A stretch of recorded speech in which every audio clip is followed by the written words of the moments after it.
Angelina Sondakh mengungkap detik meninggal sang ayah mirip mendiang Adjie Said. Angelina Sondakh tengah diselimuti perasaan duka.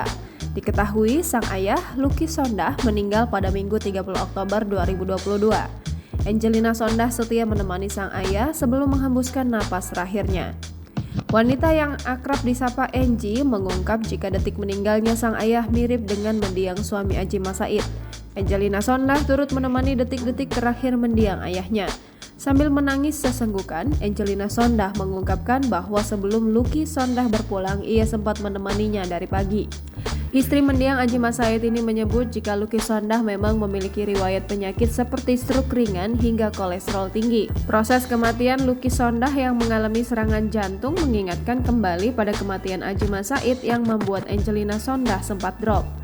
Lebih lanjut, Angie mengatakan bahwa sang ayah sempat berpesan kepada sahabatnya seakan mengisyaratkan kepergian.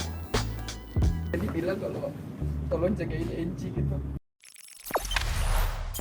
Jangan lupa subscribe, share, komen, dan like ya.